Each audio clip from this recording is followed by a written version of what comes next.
Now live. I'm not yet.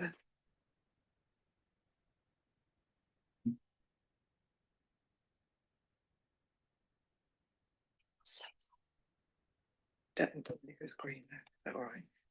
I don't know. I'm not sure whether my mic is like coming Sounds through. like it is, Yeah, yeah. it's all right. Microphone normally does go green on there, but it's not. Sorry. Good afternoon, everyone, and welcome to the June meeting of Planning Committee North. I'm Councillor Sarah Plummer, Chair of the committee. The Planning Committee carries out the duties and powers of East Suffolk Council as the local planning authority for the district, in line with both planning legislation and the council's constitution. Fire evacuation procedure, no fire alarm test is scheduled for today, so should the fire alarm sound, it will be for real. In the event of a fire, please follow instructions that will be issued to you and congregate in the south car park at the far side of the car park there, near the children's centre. Fire exits in that corner and behind there. Please do not re-enter the building until you're informed it is safe to do so. Just a few reminders. Could I please ask that everyone present ensures that mobile phones are changed to silent mode or switched off? Thank you. Well, all those present, please keep their microphones muted until they're called to speak. And please can I ask those in the room to make sure the microphones are positioned close enough to register your voice, and to also switch them off when you have finished speaking to avoid feedback. And if members should need to leave the room for a comfort break, please make sure that you ask me as chair to adjourn the meeting, otherwise you will not be able to continue participating in the debate. Welcome to those of you in the public gallery for today. Just a reminder about sort of sensible behaviour whilst you're seated in the gallery. You're there to observe. Should be no clapping, calling out or cheering, etc. during the meeting. If a member of the public continues to interrupt proceedings despite being asked not to do so, they will be asked to leave the meeting. In the unlikely event of any exclusion of the public, the meeting will continue to be live streamed, so would remain open to the public, even if all or some members of the public are excluded. So thank you for coming and you're interested today. I would now like to ask the officers to introduce themselves for today. Thank you. Thank you, Chair. Joe Blackmore, Planning Manager, supporting case officers on all items today. Thank you, Chair. Jamie Bailing, Senior Planner for the Central Team. I'll be presenting item 1 today. Thank you. Stephen Milligan, Principal Planning Officer for the Central Team, supporting on items 6 and 7. Thank you. Fabian Danielson, Planner for the Central Team, here to present item 7. Good afternoon, Katie Cassidy. I'm here from Democratic Services, clerking today's meeting, and I'm joined by my colleague Agnes, who's hosting. And online, do we have? We should, yeah. Yes, good afternoon. I am Lucille Reid, Assistant Planning Enforcement Officer, and I'm here for item 5. Thank you. Do I have any declarations of interest from any of the committee for any items on today's agenda? No. Oh yeah. I've just jumped one agenda item. Any apologies for today, please? Sorry. I haven't received any apologies for today, no. Okay. So, and declarations of lobbying at all? Nope. Thank you. So then moving on to agenda item 4, which is minutes of the meeting held on the 12th of May. Does anyone have anything they wish to say about those minutes before we accept them? No, in which case I'd like to propose that we accept the minutes and councillor Pitchers. Thank you. Seconded. All those in favour? That's unanimous. Thank you very much.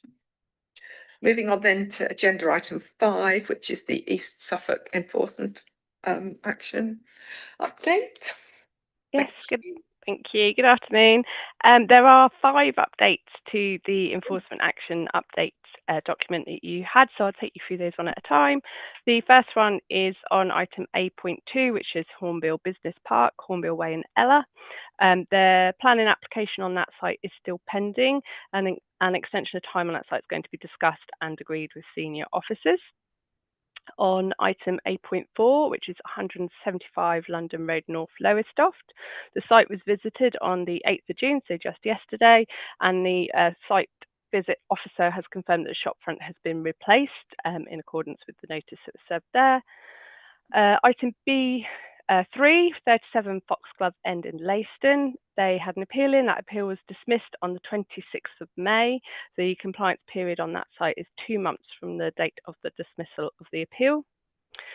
Item C.2, the pastures, the street North Cove. There is a 2-month extension given to comply with the notice, and that's due to the need to carry out some tree works to remove some of the items that need to be removed from the land. So that has a compliance date now, I believe, as the 31st of July this year. And C.3, which is 6 Upper Olland Street in Bungay. That site was also visited yesterday, the 8th of June, and the enforcement notice there has been complied with. And that's all the updates for you. Thank you very much. Any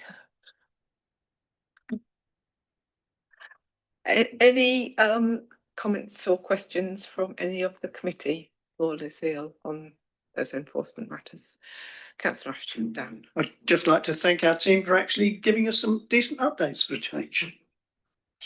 Yeah, it looks like because there were 1 or 2 that I sat at home going, oh, that's gone past its date, that's gone past its date, and you've dealt with all of those, so well done, well done, team.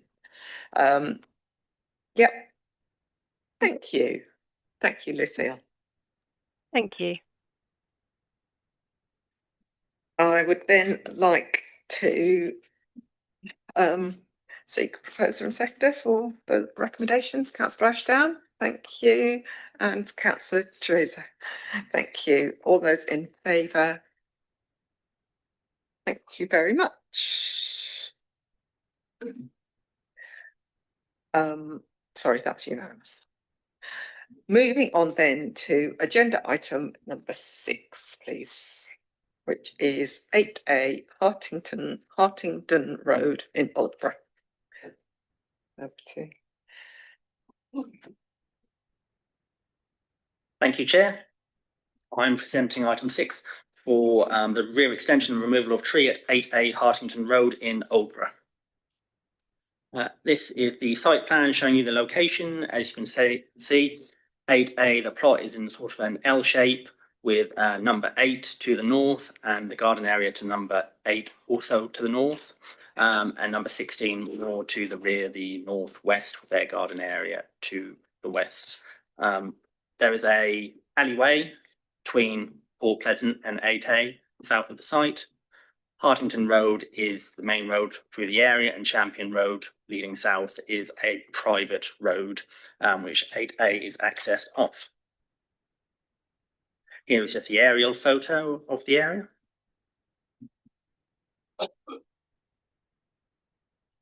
And the existing block plan, this shows you the sort of ground floor in relation to the neighbouring properties. As you can see, number 8, 8A wraps around number 8, sort of with the dining area to the side of number 8.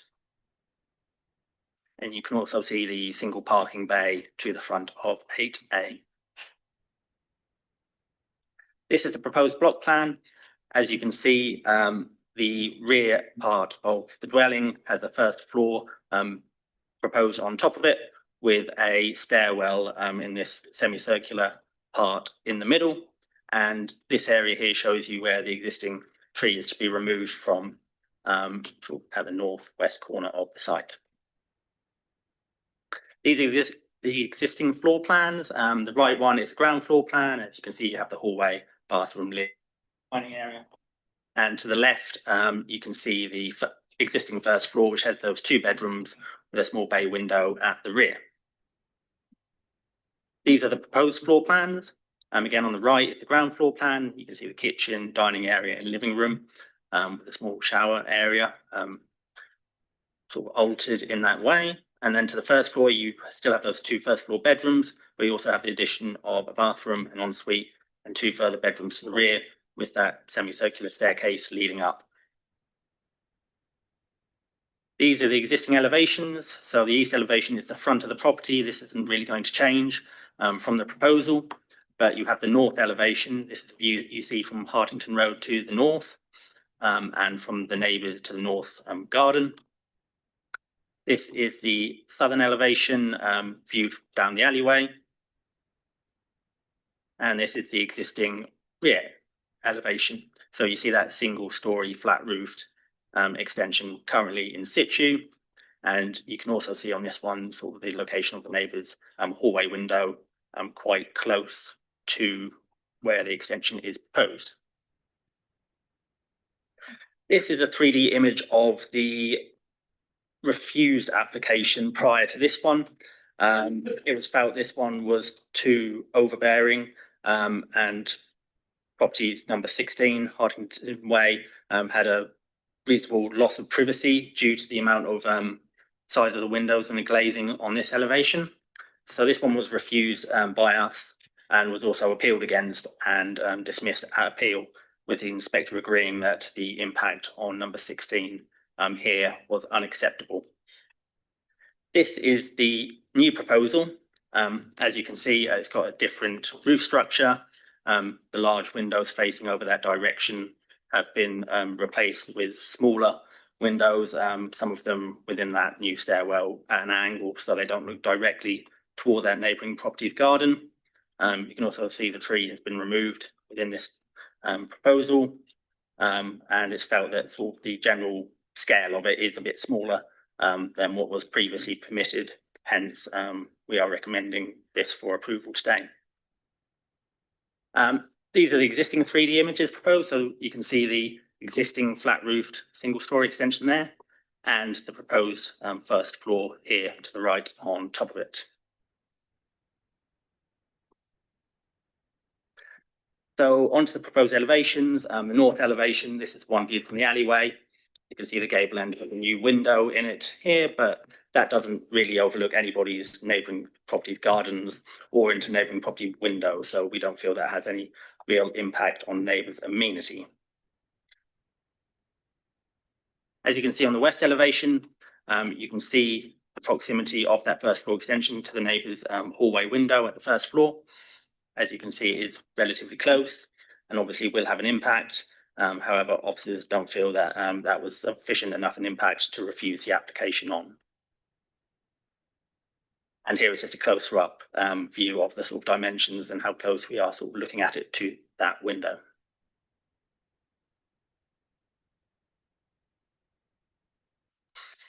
So as you can see, the east elevation, the front elevation doesn't really change. The extension to the rear is set back behind that principal elevation, so it doesn't really have much of an impact on that view.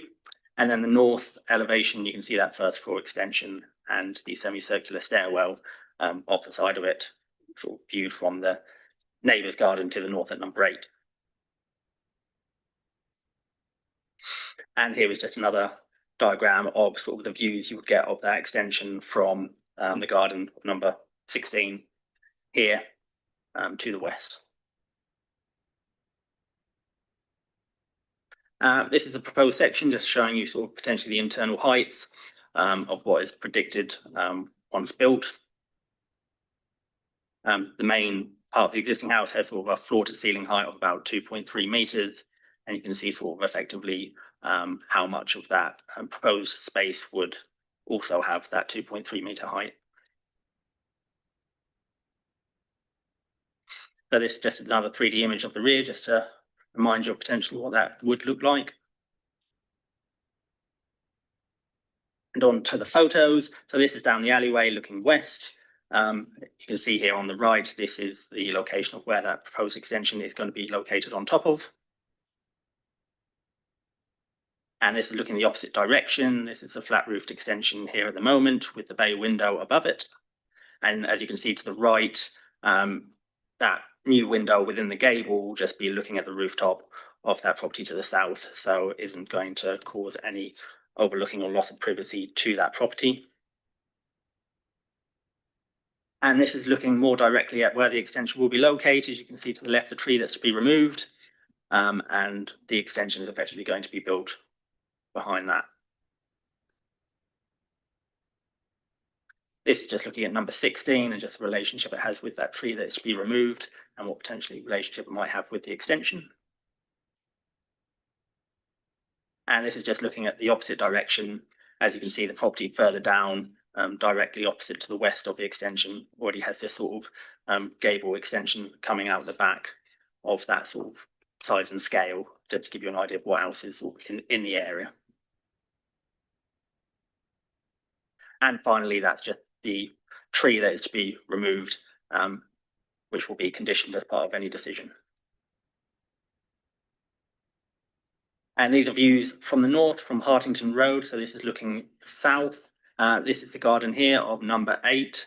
As you can see, the extension is proposed on top of this flat roofed element here to the right. And this is just a photo sort of coming round a bit more directly.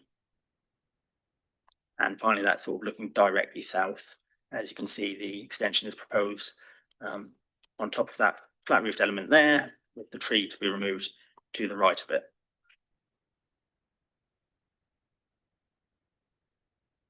And these are some images that were given to us by the neighbour to sort of highlight their concerns. Here you can see their window sort of is on top of the land that is owned by the applicant, but it shows you sort of just how close that extension, which it will be set back a little bit off the edge of that flat roof.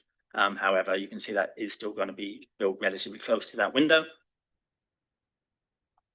And that also just shows you sort of how close it would be if it was built directly up from the edge of that wall. This is just an internal landing view. This is the window that serves the hallway in number 8, and just to show you sort of the light that is gained from that window. And also this is the view looking out the window currently, and potentially where the wall of the extension would be. However, these have been annotated by the neighbour, so these aren't necessarily created by officers. Again, this is the neighbour's picture showing sort of potential sun routes of where the sun would go throughout the day.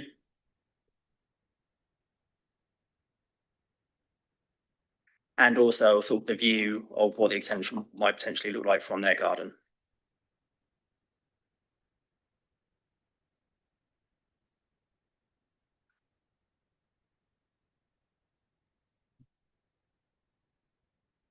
So finishing just on the final 3D image of potentially what it would look like if constructed, and the main impacts of this sort of proposal is primarily the impacts to the neighbour at number 8 to the north, the impacts to their window at that first floor level, and sort of any potential overbearing impact it might have on them enjoying the amenity of their garden.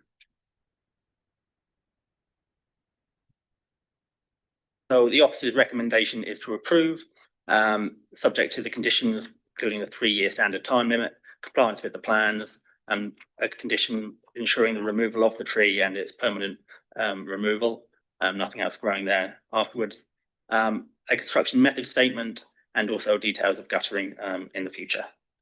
Thank you. Thank you for that, Amy.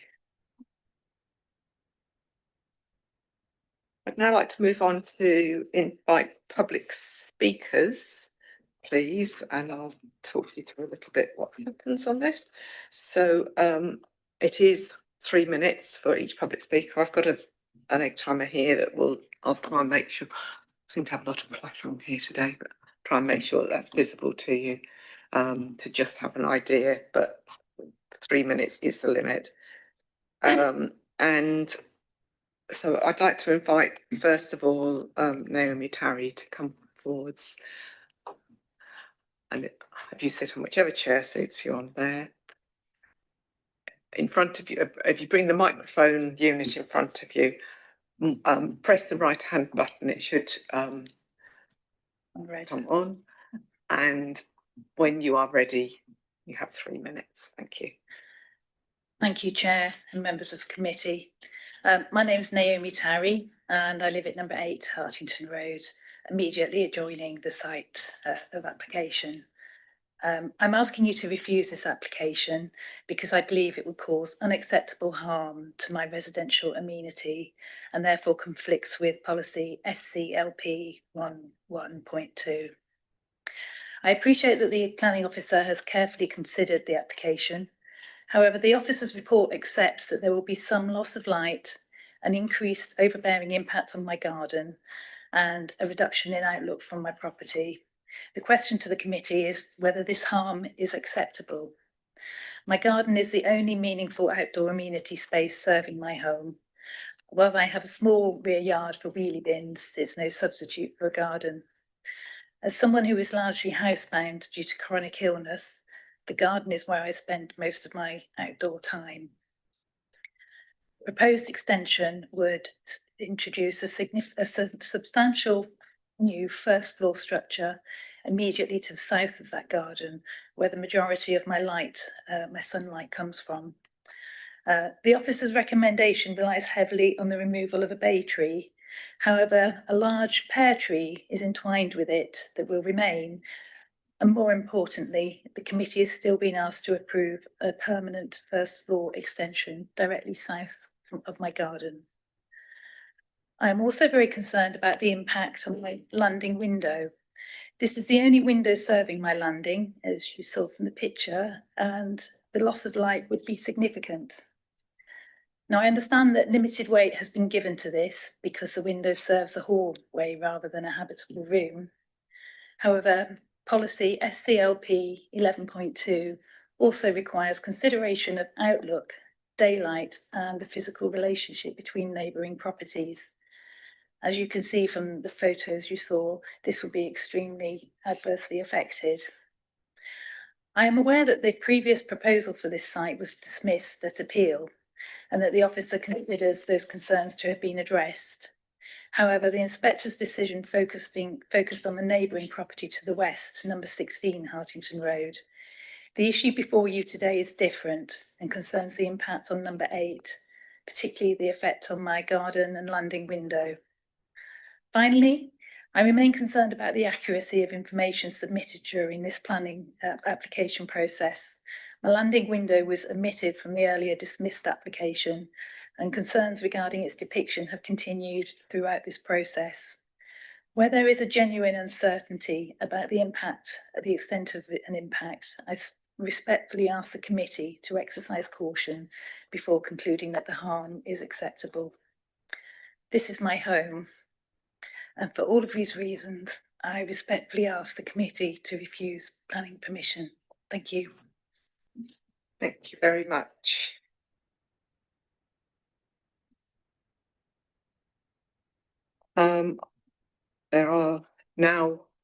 Sorry, if you want to just stay at the table, because it may be that members of the committee wish to ask you further questions. I don't know, they may not. But has anyone got any questions that they'd like to ask Ms. Tarry?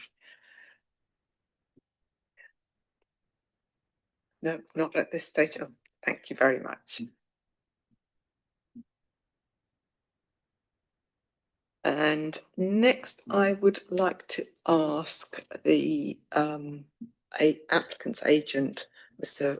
Rob Marsh-Filey. Yeah, is that right?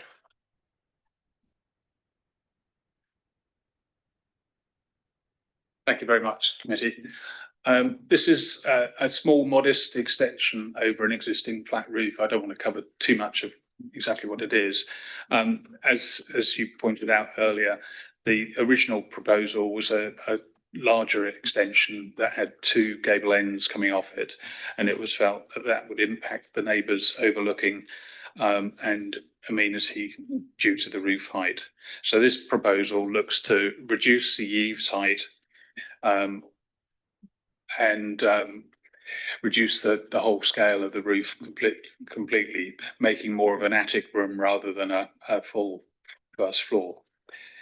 The overlooking has been reduced and to a similar situation that was there initially. So the only overlooking window now is one that currently overlooks.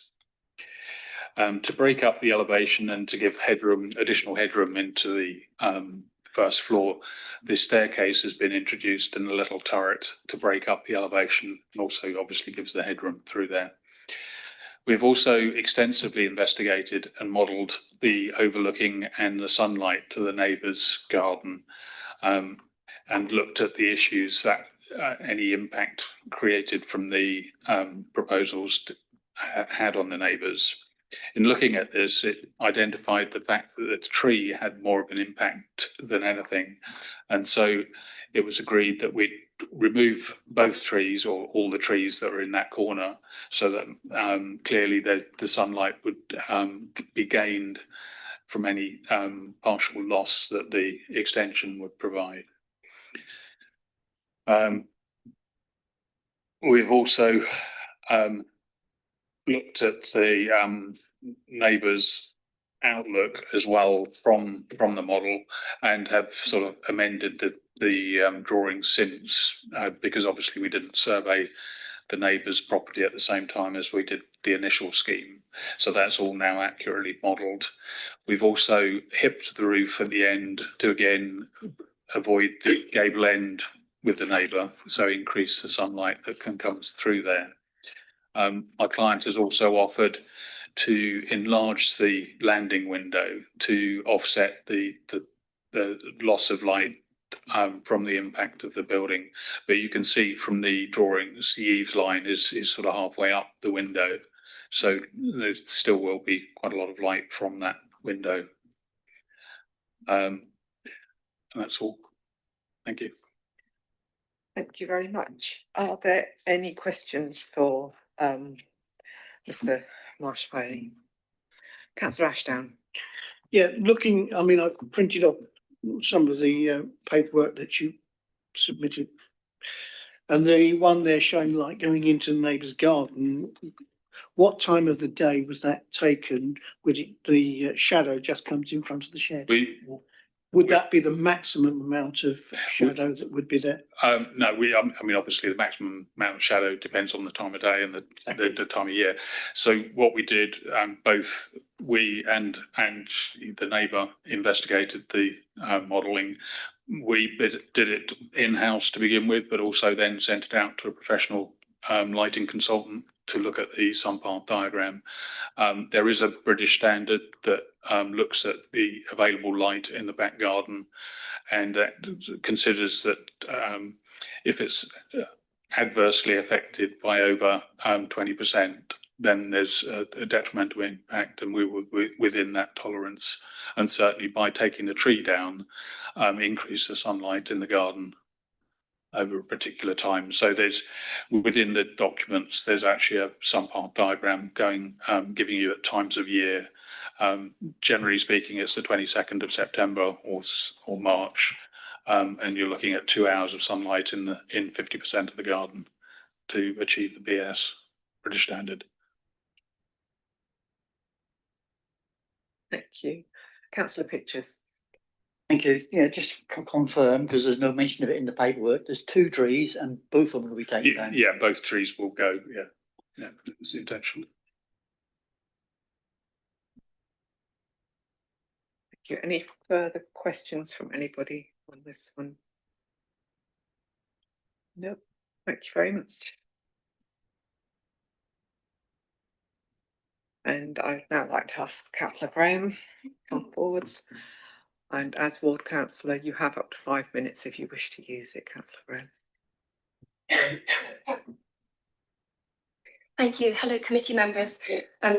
Excuse me, I was pleased to visit Miss Tarry, who's a ward member in Alborough of mine, and I was pleased to visit her at her home and in her garden several weeks ago. I feel quite strongly that this proposed application will impact the immunity of any residents living at number 8, but it will particularly impact the immunity of its current resident.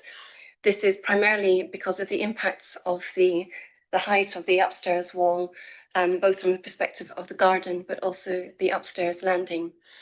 So I just want to say that, as Ms. Harry has already pointed out, this is her only usable outside space, and it's not a particularly large garden. This is a historic building in what is now a conservation area where buildings are close together and there isn't already a lot of outlook. So when you're in the garden at the moment, it's very important to have this sense of being to look out and over the fence into the sky. This wall, when it goes in, will not only have an effect of taking away light, which can potentially be addressed by the tree, but will have a very overbearing impact sitting in the garden. It will create a feeling of being hemmed into what is already a small space. It will draw attention away from what had previously been sky and an open outlook to a wall. I think this is quite significant for anybody that would want to enjoy that garden. It's particularly significant for the current resident who, as we've heard, has a long-term debilitating health condition. She rarely leaves home, only once or twice a week, and she rarely has any waking hours of energy. So her outside space is particularly important. Upstairs, and again, I'm aware that an upstairs landing is not considered a main living room in planning terms, but I do think it's important to note that this is the only window which provides light onto the upstairs landing. And again, it's not just about taking away light, it's about taking away outlook. So with this extension in place, when you look out, you are looking onto a wall. And again, for the current resident who has to use a stair lift to go upstairs, this is a sort of slow process, which she has to do in her own time. When she gets to the top of the stairs and she looks out, that will be a wall. All of these things contribute to our experience of our amenity while living at home. This application has a long history, which you've heard about already. So the previous iteration was refused and it was upheld at appeal. That was mainly focused on a different property, but the impacts here are new and are considerable. The current application has had quite a lot of inaccuracies in it, which it has fallen to the resident to draw attention to. She has hired at her own expense a planning consultant and spent many hours trying to draw attention to these inaccuracies, which have been addressed. And I know that the applicant, and I also would like to feel that Jamie Beeling, the case officer, has been very responsive and very attentive to all of these things. However, this is something that she has had to do in her own very limited time and with her own very limited energy and expense. Therefore, I would like to say that I support the residents' call that this should be refused because it doesn't meet the planning balance of 11.2 SCLP. But I would ask that if you were minded to go along with the officer recommendation, given everything that you have just heard, and given in particular the residents' health situation, that this really deserves a site visit. It's only by being in the garden that you can fully appreciate the impact of this proposed extension. Thank you. Thank you. Do any members of the committee have any questions for Councillor Graham?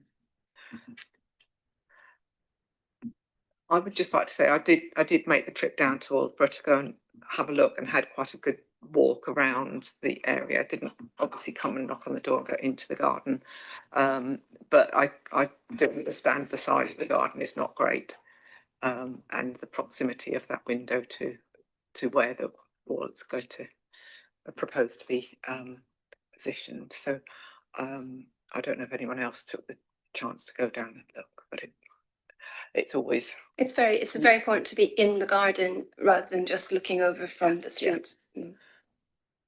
To have a sense. Is that something? No. Any further questions for Councillor Graham? Thank you very much, Councillor Graham.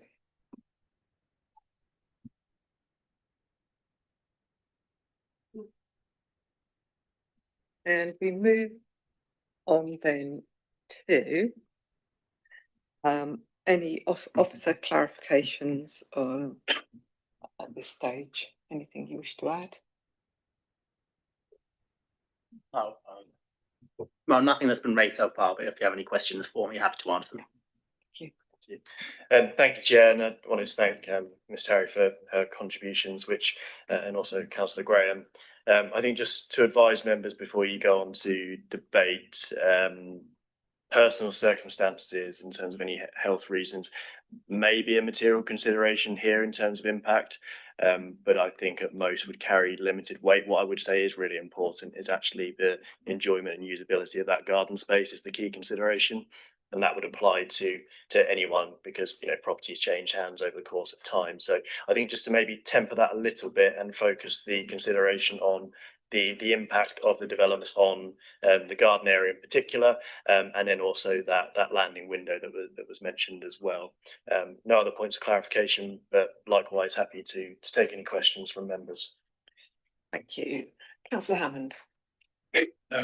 Joe, if I could just follow up on the window, can you guide us on whether the offer of the applicant to enlarge the neighbour's window is something for us to consider or not under the planning rules? Thank you. That's just not something that we could secure. So if you were to grant planning permission, you couldn't rely on that happening. It falls outside of the application sites. It's land in separate ownership. So it would be flawed to say, actually, we could accept this on the basis that could happen. So I can't rely on that upon that at all. Councillor Tracer. Thank you, Madam Chairman. Is it possible to go back to the picture of the landing, please? Do you mean from inside? Yeah, from inside, the yeah, property? please.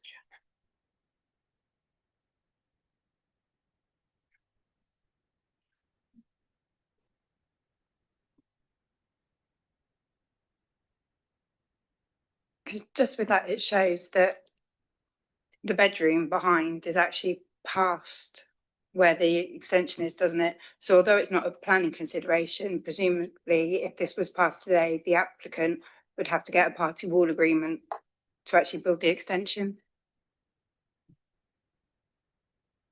Yes, I think they would, considering that sort of, as you can see from the block plan and the floor plans, their property sort of wraps around it. So I think any sort of works next door to that, they would need a party wall agreement.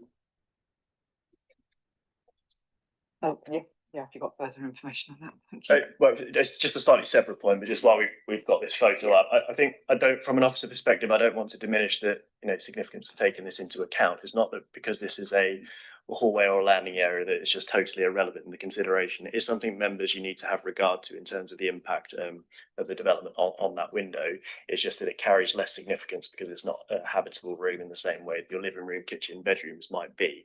So it's not as fundamental to living conditions, but I think it's important we acknowledge that it's still part of someone's home, it's one of their windows, and we should be clear to at least have regard to that, but it just carries that lesser weight in the consideration for that technical reason that Jamie set out in the report. Councillor Ashton. Thank you, Chair. Jamie, you're proposing a condition for the removal of, I think it's 2 trees. Is there anything in planning we can do to prevent future planting of trees or shrubs and so on that might obscure the light in future? Yeah, so the idea that the condition was going to be to remove those trees, but also to prevent anything being constructed or growing above a certain height, likely to be about 2 meters, because that would be how high a typical fence could be along the boundary. So we'd probably look to try and restrict anything going up there post the trees being removed. Thank you. Councillor Pitchers. Thank you, Chair. Can we go back to the photograph of the number 8's garden, please?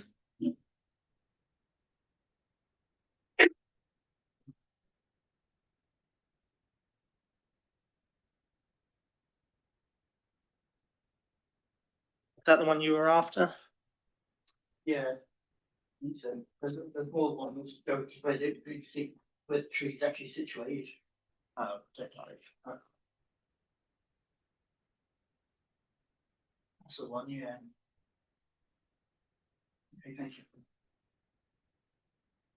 It is, I can attest, having stood outside and not gone into the garden, but it's surrounded by fences all the way round, and it's not a huge space. So both gardens of 8A and of 8.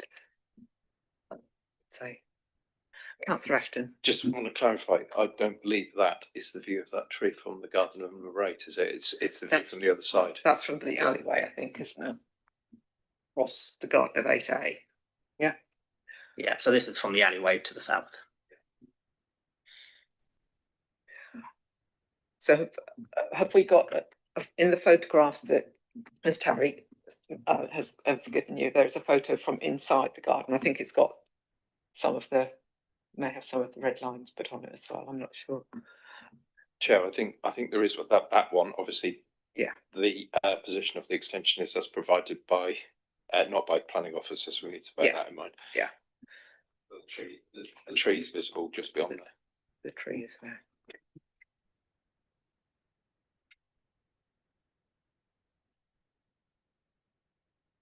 Any further questions from anybody?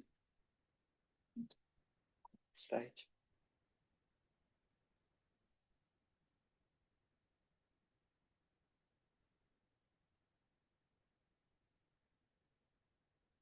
No further questions?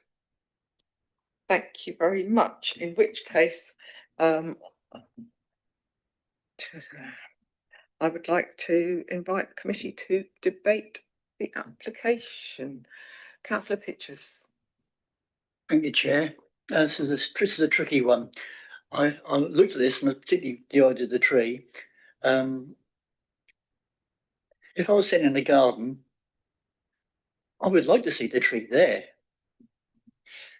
but the loss of light is the problem. I mean, if once that tree goes, you've got nothing to look at but brick walls and fences. I'm inclined to say no. This one, I'm not 100% convinced either way, but I'm more inclined against the proposal because of loss of amenity. I mean, I personally, if I was sitting in the garden saying I would like to see that tree there, I wouldn't want to see it cut down and replaced by bricks and mortar. Thank you. Anyone else with any viewpoint on Councillor Ashton?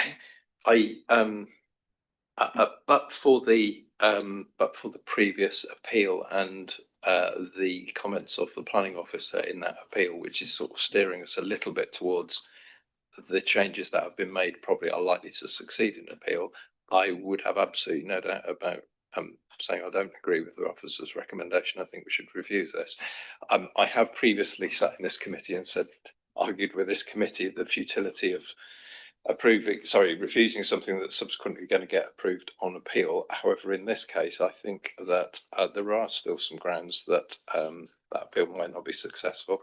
I'm inclined to, with respect to Jamie, of course, who he knows I've got great respect for him. I think I am prepared to propose that we do not accept the officer's recommendation, and we refuse on the grounds of the loss of amenity to number 8. Number 8, basically. Thank you. Councillor Hammond. For me, the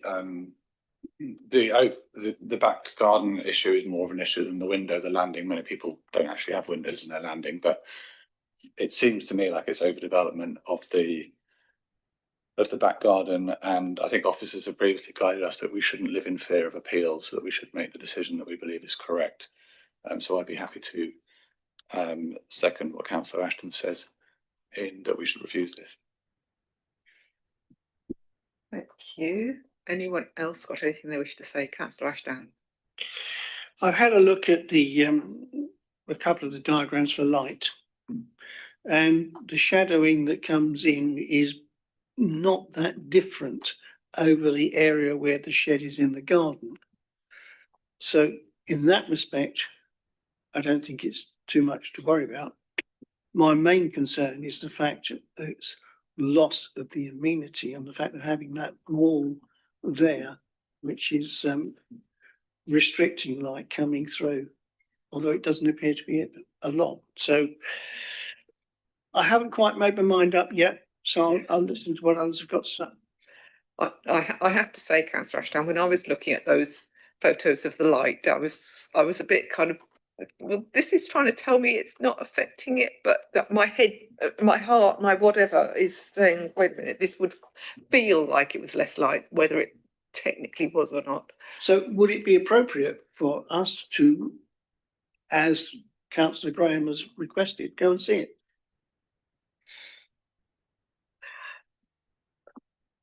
That's, I mean, that is obviously one of the options to our committee. As I say, I ahead of this meeting, I decided I wanted to go and see it, so went down at the weekend. Yes, it would feel different if we were in the garden, I imagine. But Councillor Ashton. I personally, I've visited, clearly I didn't go into the garden, but you can get a decent impression from the street. We have got a motion that's been proposed and seconded. Now, we do need to clarify what policies we're proposing to refuse on, but that motion ought to be put to the vote before we consider anything else. Yeah. Okay, so, yes, would you like to come in? Yeah. Just picking up on some of the discussion there, obviously a motion to refuse and seconded. I think Councillor Ashton's right. We need to now consider what that policy justification is. And picking up on Councillor Ashdown's point, I think probably the planning advice here is that you've got competing views about the impact on light levels, various technical assessments. And my sense with this, having regard to the appeal decision also, is that this was very much about the size of the neighbour's garden and the relationship of the built form with that garden, in a sense of it having that essentially overbearing effect and in reducing the enjoyment of that outdoor space, irrespective of how it impacts on light levels. I tend to agree with Councillor Hammond's view that considering the impact on light to a hallway landing window is probably a weaker position to take going to any appeal situation. So just to reflect back on the appeal decision previously, the inspector found in that case, having considered matters of character and appearance and the design of the development, the inspector in that case felt the proposal was in compliance with SCLP 11.1 of the local plan in respect of its design quality, so its architecture and it being sympathetic to local character and history. So I think you're very much focused here on local plan policy 11.2, which is residential amenity, and there's criteria that's laid out within that policy in respect of privacy, overlooking, outlook, access to daylight and sunlight, noise and disturbance, the resulting physical relationship with other properties, light spillage, air quality and other forms of pollution, and safety and security. So I'd probably ask members through you, Chair, to review the content of that policy in particular and look at which criteria are most applicable to the potential motion. Thank you for that advice there. So, Councillor Ashton. Chair, I'm happy to clarify the proposal and say in terms of the grounds SCLP 11.2, and I think in there items A, B and C are relevant. So that's A is privacy stroke. Oh, sorry, maybe A and C. Probably, A and C. Probably not.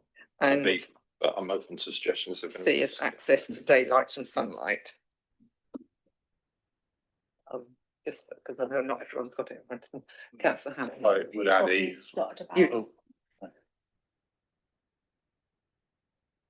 Yeah, you got one. Yeah. Sorry. Yeah.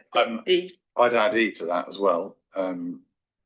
Which is the resulting physical relationship with other properties. I mean, basically, the neighbour's going to be walled in by that. Okay, by that new brick wall.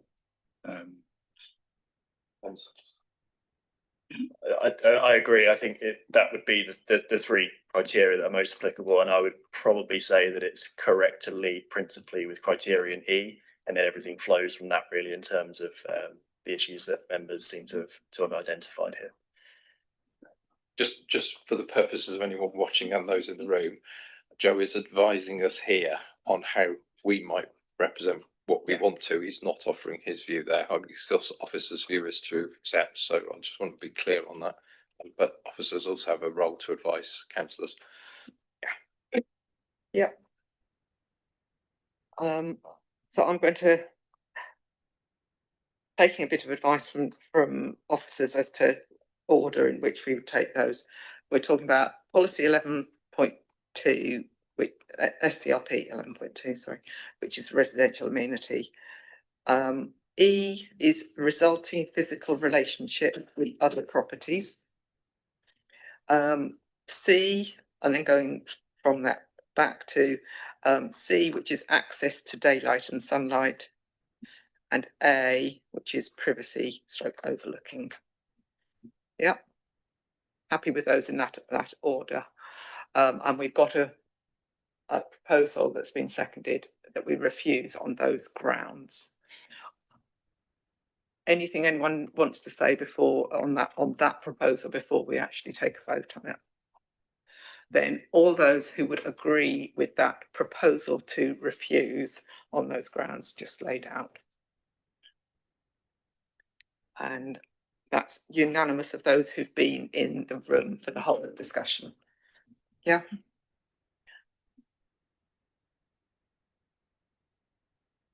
Sorry, Chair. Councillor Ashdown. I'd just like to say that the design of the actual new property I quite like, but it's not in the right place.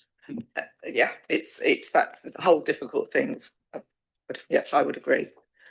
But that's, yeah.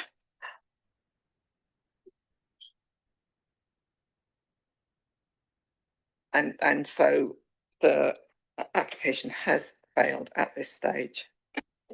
So fails the right way. And Councillor Ashton.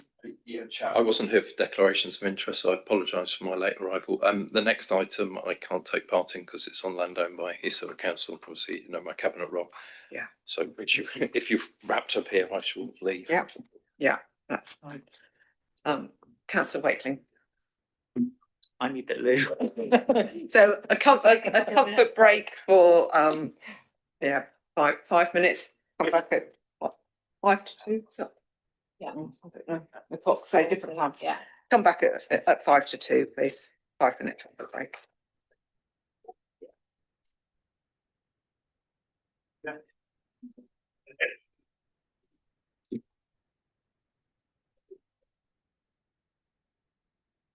You don't need to really council.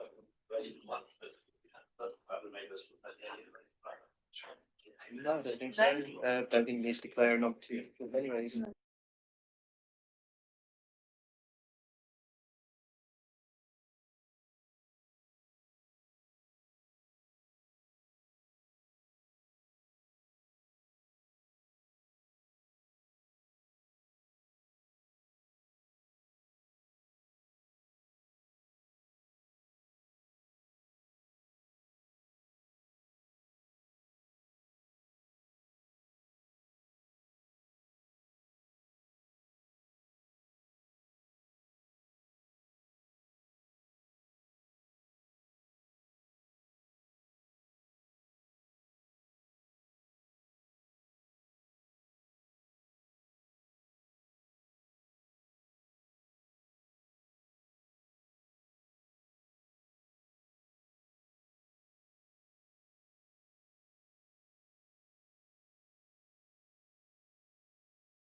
Thank you, Chair. We're back online.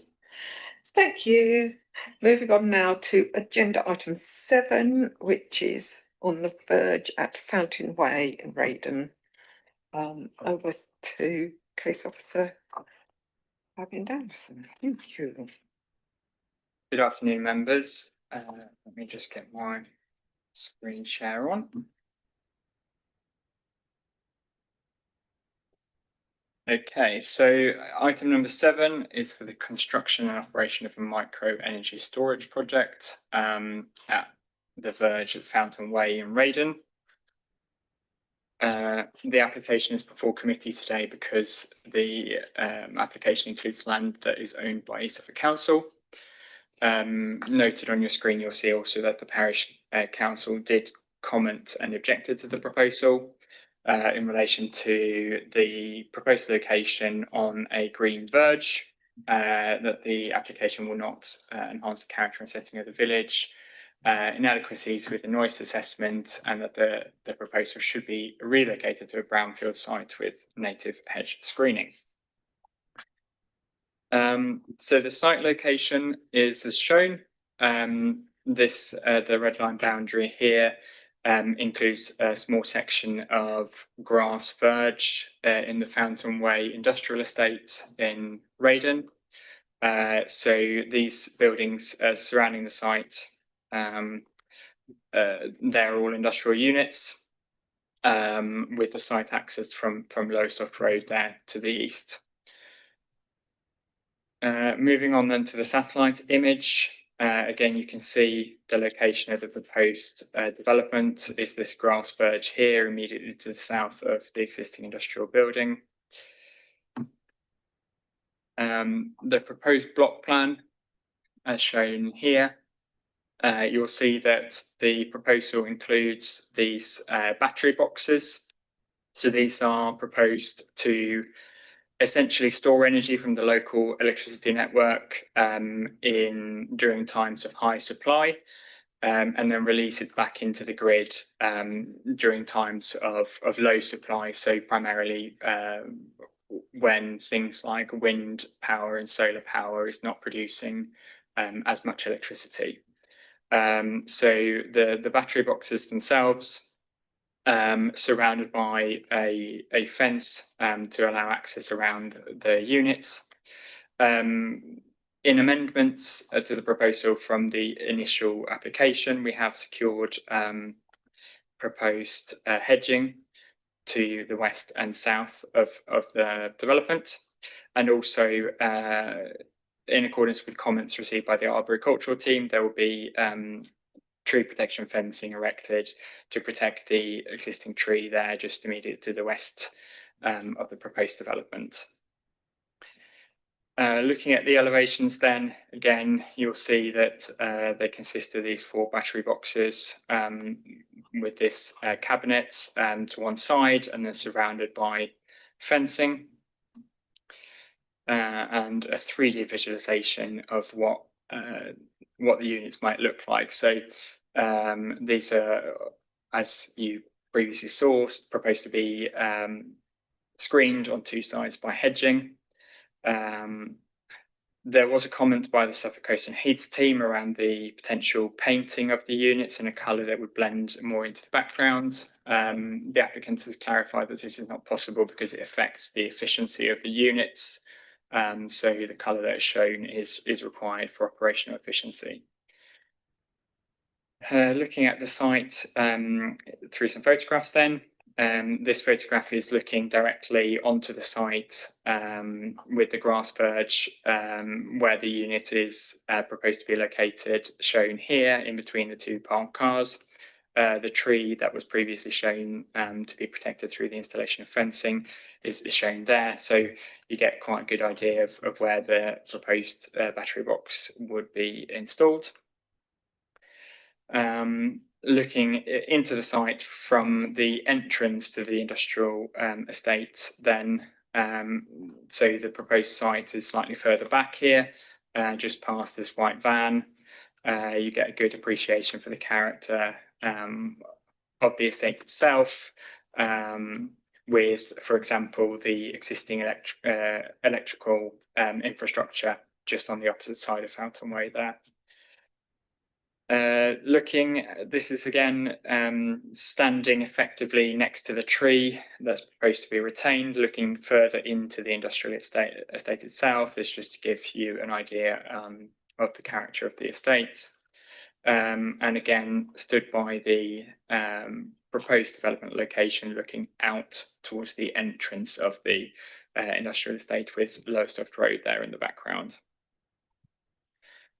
And a final photograph. This is stood further into the industrial estate, looking back towards the proposed development site, which would be on just the other side of that small tree in the foreground. And the recommendation is to approve subject to conditions, including the standard time limit, compliance with the approved plans, and the implementation of hedge planting as shown on the block plan. Thank you very much for that, Fabian. Anybody got any questions on this one? No? No questions at all. So anyone, well, in fact, I think I'd quite be happy to make the recommendation of approval. Thank you. Unless anyone's got anything else they want to say. No. I'd like to second. Okay. Did you want to say something, David, or just to? Yeah, I just want to say something. Is that right? Yeah, sure. Okay, as the ward councillor here, I did not support the parish council in the objection in this case.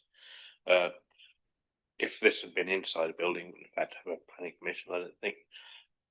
There's a lot of social media comment about sort of the dangers of batteries, which I think is unwarranted. If you look what Australia are doing now, they've built their national grid on basically storing batteries, so that when the wind is not blowing, you have the power. I think it's something that's be really encouraged. It's an industrial setting, and I don't see a problem. The noise issue, I think, has been covered by the report. It's well away from residential areas, so I would support this application. Thank you for that. And anything else to say before we take a vote? No, so proposed acceptance, that's been seconded. All those in favour? And that is unanimous. Thank you very much. That is all of the items on the agenda for today. Thank you everyone for coming and participating. Please, I will ask meeting host to close the meeting and end the live feed. Please stay still and quiet until that is done. Thank you.